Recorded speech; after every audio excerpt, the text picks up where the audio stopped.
Let's talk about intrusive thoughts. I'd like to compare thoughts to this.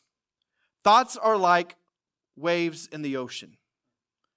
You have no control over the waves in the ocean. You have no control of how big the wave's going to be or how small or what it looks like. If you've ever been in the ocean, you know and understand that there's going to be waves. And you also understand that sometimes you think it's just one little wave coming and then it hits you and you're like, you're gone. Have anybody been there? Is it just me? Okay. All right. Like Tom was like, no, I'm stronger than the ocean.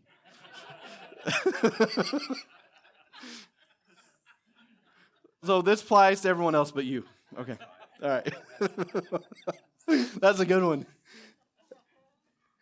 So, but thoughts are like the wave in the ocean. There's really no controlling intrusive thoughts and temptations. They're like the waves in the ocean. They're always going to be there, but it's important for us to choose which waves we surf. Choose which waves you take on. Choose which waves you entertain, right? That's the important part, and that's the part of the decision that makes the transition from this is something intrusive and this is a temptation to something that is sin that I'm going to entertain and I'm going to surf this wave. And listen to this. See, there's always going to be waves, and we have to choose which waves we're going to surf. Some of the waves we surf are good waves. Some of the waves are good surf. Some of the thoughts that we take and the trails we go down are good places to go. And some of them are bad. They're just going to lead to destruction or going to mess us up, right? And so it's deciding to say, which train of thought am I going to go down? Which wave am I going to surf? So they're always going to be there. We just choose which waves to surf.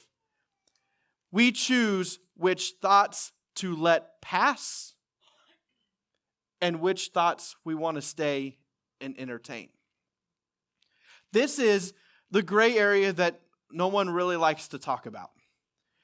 This is the gray area that for anyone here that is a very black and white person, that you really hate this conversation.